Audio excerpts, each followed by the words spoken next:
Olá, pessoal. Boa tarde. Vou começar com uma perguntinha simples. Por que temos pesquisa com pessoas usuárias? Por que temos pesquisa em UX? Para produtos, para serviços. Por quê?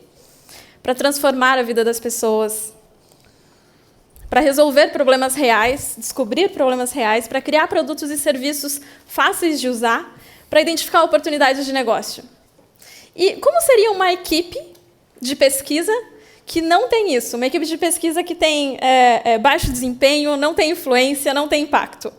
Ela não conseguiria influenciar decisões, ela não conseguiria traduzir os resultados de uma pesquisa de uma forma clara, ela faltaria conexão com a equipe de negócio, com outras áreas da empresa, e ela não conseguiria evoluir com os seus erros. E a gente não conseguiria alcançar aqueles objetivos tão nobres, né? Então, como que eu faço para alavancar a influência de UX? Primeiro ponto, influenciar decisões. Segundo ponto, mensurar o impacto. E o terceiro, desenvolver pessoas. E eu vou contar um pouquinho de cada um para vocês. O primeiro, desenvolver pessoas. Eu gosto muito desse modelo do Patrick, das 5 disfunções de um time, que ele fala da falta de atenção aos resultados, evitar se responsabilizar ou responsabilizar o outro, a falta de comprometimento, medo de conflito e a falta de confiança. São os problemas de um time. E eu vou começar falando dos medos de conflito e a falta de confiança. O que é o medo de conflito? Medo de dar um feedback que melhoraria, que ajudaria o outro. E a falta de confiança está ali lado a lado. Esse modelo de empatia assertiva da Kim Scott, o que ela mostra? O que ela coloca nesse modelo dela? Que um líder ele pode se importar muito ou não se importar, ou ele pode desafiar diretamente muito uma pessoa, ou ele pode não desafiar. E o que é quando ele não se importa, é uma empatia ruinosa, é uma empatia ruim, ele não está ajudando. Quando ele quando ele desafia demais, ele tem uma agressão detestável. E aí a gente também tem a insinceridade manipuladora, mas eu vou focar mais na empatia assertiva, que é onde a gente quer chegar. Como que eu faço para ser uma líder que tem essa empatia assertiva? O primeiro ponto sim, é um ponto de cultura de feedback. Como que eu faço para desenvolver essa cultura de feedback? Como que eu faço para desenvolver a confiança? E aí tem uma técnica muito comum no design, vocês podem conhecer sobre como design critique, UX critique. Eu uso no meu time o research critique, que é uma forma do designer se colocar ali e receber feedbacks da equipe de uma forma muito horizontal. Isso, sim, colabora com essa criação dessa confiança e também ajuda no desenvolvimento. Mas também eu tenho outras rotinas na equipe, como reconhecimento. Então, não é só o feedback, mas também a equipe pode reconhecer um ao outro semanalmente, tem essa parte da rotina, assim como pode compartilhar o sentimento. Por exemplo, essa semana eu não estou muito bem, tenho algo pessoal, então pode ser que essa pessoa não possa assumir tantas responsabilidades aquela semana. Coisas nesse sentido. Então, são rotinas. Tudo isso não é só uma ideia, não é só um conceito. São rituais, são rotinas. Um líder precisa definir isso como ferramentas para uma equipe. Falando dos outros 3, que são a falta de atenção aos resultados, responsabilizar e o comprometimento. Tem esse outro modelinho aqui, que eu acho muito bacana, que é o Situational Leadership. O que ele fala? O que tem nesse modelo? Eu tenho em um eixo a capacidade de uma pessoa de desenvolver, de fazer, de aplicar uma pesquisa, e de um outro, a confiança e o engajamento dela, o quanto ela confia que consegue fazer aquilo. E eu posso ter uma pessoa que ela não pode e não quer, não pode porque não conhece. Eu posso ter uma pessoa que pode, mas não confia, não se vê, não quer fazer algo. Eu posso ter uma pessoa que não pode e não quer, e também eu posso ter uma pessoa que pode e quer fazer, que é o melhor dos mundos. Para uma pessoa que não pode, mas ela quer, tem engajamento, eu vou passar para ela materiais de frameworks, eu vou passar para ela todas as ferramentas, treinamento. É uma pessoa que está recebendo ali, ela está muito aberta a receber um treinamento. Então, é simples passar algo para ela, não preciso convencer. De um outro lado, eu tenho uma pessoa que eu preciso suportar. Por exemplo, uma pessoa que pode, mas ela não se vê naquela situação, não se vê como um sênior, não se vê como um líder. Então, eu preciso aplicar um reconhecimento. Talvez seja uma pessoa muito boa para aplicar uma mentoria técnica com alguém, porque ela vai se reconhecer como alguém, né, que conhece muito e também vai ser reconhecida na equipe.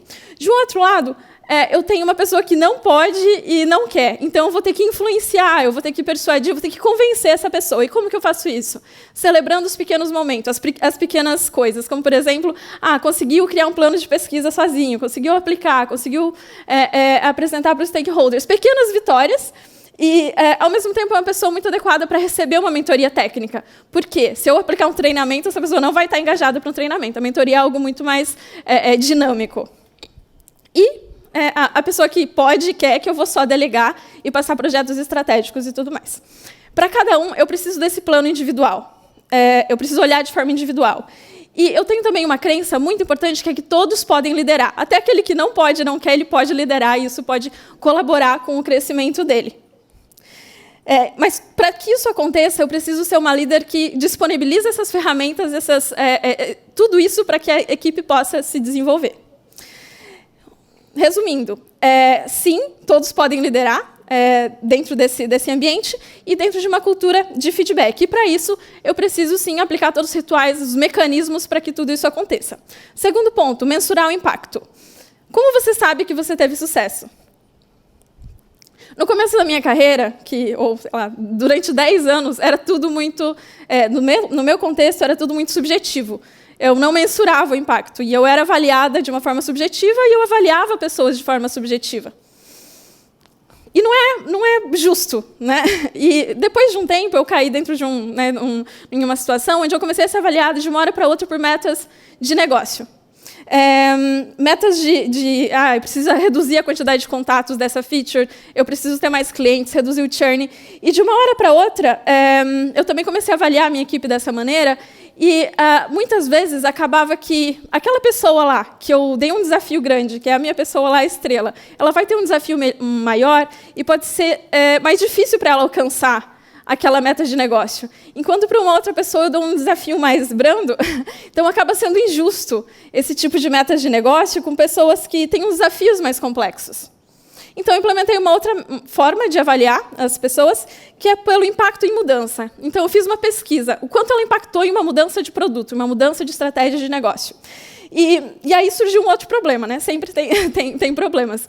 Surgiu um outro probleminha, que era o quê? Eu tinha 2 pessoas que conseguiam alcançar as metas de negócio, que conseguiam causar mudanças no produto, no serviço, só que uma delas me ajudava a desenvolver o time com treinamentos, com framework, e a outra não. Eu vou avaliar as 2 da mesma maneira? Não vou. Então, eu coloquei uma outra forma de avaliar, que é por meio desse tipo de participação, pelo crescimento e o quanto essa pessoa auxilia no desenvolvimento da equipe. Nenhuma das formas é melhor do que a outra. Elas precisam coexistir. Eu preciso criar um ambiente que consiga colocar pesos diferentes de acordo com o momento. E aí foi aí que eu cheguei nesse modelo de... Primeiro, eu coloco metas sobre resultados de negócio, que pode ser de eficiência ou de experiência. Depois, no meio, a parte de impacto no produto, na estratégia, que ela pode ser, posso avaliar como quantidade de descobertas que impactaram em mudanças, ou até a percepção do stakeholder. E, no terceiro, a parte de fundação, que essa pessoa participa de treinamentos, participa de frameworks, tudo mais. Mas o mais importante é entender o contexto, é criar formas de medir e medir para evoluir. E o terceiro ponto, que é influenciar. Influenciar decisões. Quando eu comecei a estruturar o time de pesquisa, eu me preocupava muito com a parte de como que eu vou estruturar a parte de pesquisa, a pesquisa em si, o entregável.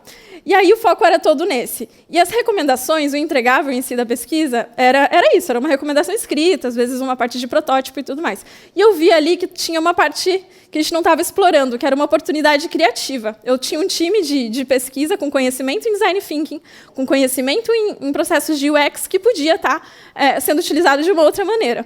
Foi aí que a gente viu essa oportunidade dentro da empresa de se posicionar como equipe de discovery. Também entendendo essa possibilidade ao lado do time de produto, que tinha muitos discovers, mas não tinha a metodologia em si, não tinha, né, como fazer. E a minha equipe entrou como uma equipe, se posicionando como uma equipe de discover. Adaptamos um processo, criamos e desenvolvemos dessa maneira. Mas aí a gente começou a se perguntar novamente, mas por que a gente tem que fazer esse discover agora? Por que a gente não começou antes? Ou por que esse tema nesse momento? E aí a gente viu essa oportunidade de talvez criar esse roadmap de discover e fazer essa entrega de visão de produto, essa entrega de estratégia e de roadmap do produto, onde a gente criou esse framework, onde ele começa quando termina um discover, ele passa por uma definição de atributos. Depois, a gente cria de uma forma colaborativa com o time de produto essa visão de produto. Depois, em outro momento, a gente define o que é o curto, médio e longo prazo e cria maneiras de medir isso. Mas o mais importante é entender onde a gente faz para adicionar mais valor. O que a gente está fazendo agora e o que a gente poderia estar fazendo. Experimentar, não tem uma receita certa. E aí, você ainda acha que pesquisa é fazer um relatório, aplicar um método? Pesquisa também é desenvolver líderes, desenvolver pesquisadores, desenvolver pessoas, influenciadores. É também criar formas de medir o impacto do que a gente está fazendo. É experimentar diferentes formas de gerar valor. E como transformar a vida das pessoas, o resultado das nossas pesquisas não merece ficar guardado em uma pasta ou em uma caixa de e-mail. Obrigada.